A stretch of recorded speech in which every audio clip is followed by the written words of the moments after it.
Assalomu alaykum, hurmatli kuzatuvchilar. Bugun sizlar bilan o'tadigan mavzuyimiz buyrakning topografiyasi va anatomiyasi.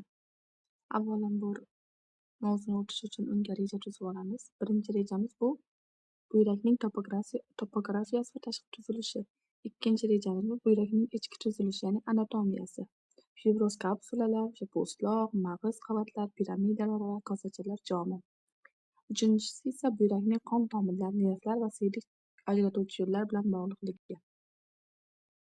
Buyraklar qayerda joylashgan? Buyraklar o'zi umurtqa pog'onasining ikki yonida joylashgan bo'lib, chap buyrak odatda 11-ko'krak umurtqalari bilan 3-bil umurtqasi oralig'ida, o'ng buyrak esa jigar bosimi tufayli taxminan yarim umurtqa pastroqda joylashgan bo'ladi.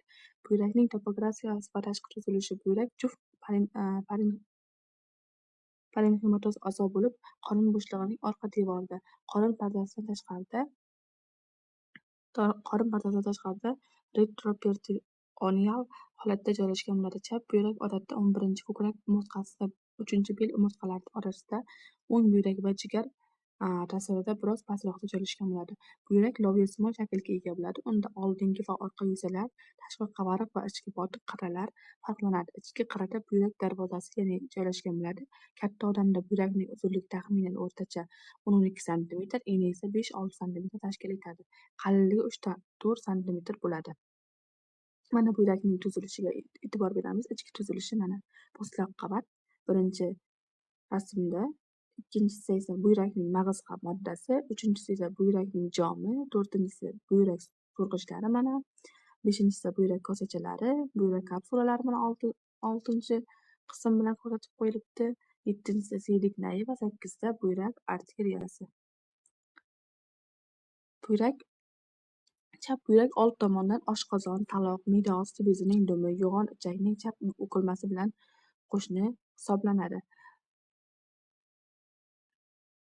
O'ng buyrak esa old tomondan jigar, 12 barmoqli ichak, yo'g'on ichakning o'ng bukilmasi bilan qo'shni hisoblanadi. Buyrak loviyasimon shaklda bo'ladi. O'sha aytdik, yangi aytib o'tganimizdek, u ikki qavatdan iborat bo'ladi. Ichki va tashqi qavatda. Ichki qavatda buyrak darvozasi joylashgan bo'ladi. Ya'ni helum renati. O'lchami katta yoshli odamda asosan 10-12 sm, eni 5-6 sm, qalinligi 3-4 sm hisoblanadi. Buyrakning ichki tuzilishi. Buyrak ichki tuzilishi tashqi tomondan bir necha qavat bilan o'ralgan bo'ladi.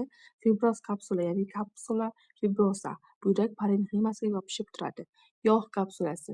Kapsula adipozal mexanik himoya qiladi. Buyrak fassiyasi. Buyrakni anatomik o'rnida ushlab turadi. Buyrak kesilganda uning parenximasi ikki qismdan iborat bo'ladi. Po'stloq modda va bu tashqi qavat bo'lib, unda buyrak tanachalari, proksimal va distal naychalar joylashgan bo'ladi. Buyrak kesilganda uning parenximasida o'sha po'stloq moddani aytdik va tashqi qavat bo'lib, unda buyrak tanachalari, mana shu proksimal va distal qavat joylashganligi yana aytib o'tiryapti takror. Po'stloq modda mag'iz modda orasiga kirib, buyrak ustunchalari, ya'ni lotincha nomi columnae renalisni hosil qiladi. Mag'iz modda 8 dan 18 tagacha buyrak piramidalarini tashkil topgan bo'ladi. Har bir piramidaning asosi tashqariga qaragan uchi ichkariga yo'nalgan bo'ladi. Nefronlarni tashkil topgan bo'ladi buyrak. Nefron tarkibiga keladigan bo'lsak, buyrak tanachasi Shmulanskiy Bauman kapsulasi va kapillyar koptokcha, proksimal buralma naycha, yelli halqasi, distal buralma naycha va nefronning asosiy vazifasi filtratsiya, qayta so'rish va sekresiya va siydik hosil qilish vazifalarini bajaradi. Mag'iz modda bu aytib o'tdik, piramidalarda tashkil topgan bo'ladi. Piramida uchlari buyrak so'rg'ichlari papillae renalisni hosil qilishini aytdik. Siydikning oqish yo'li mana buyrak so'rg'ichlari bilan siydik kosachalari joylashgan hisoblanadi. Buyrakning qon tomirlari va nervlar va siydik ajratuvchi yo'llar bilan bog'liqligi. Buyrak qon bilan juda boy ta'minlangan a'zolardan biri hisoblanadi.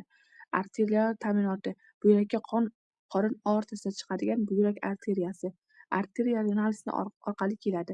Buyrak darvozasiga kirgan arteriya segmentlarga arteriyalar, bo'laklaro arteriyalar, yoysimon arteriyalar va po'stloq radial arteriyalarga bo'linadi. Buyrak bu limfa tomirlari bilan ham bog'langan bo'ladi. Bel limfa to'g'onlari oqadi. Innervatsiyasi buyrak nervlari chiqadi. Simpatik tolalar parasimpatik tolalardan tashkil topgan bo'ladi. Ular asosan buyrak nerv chigali.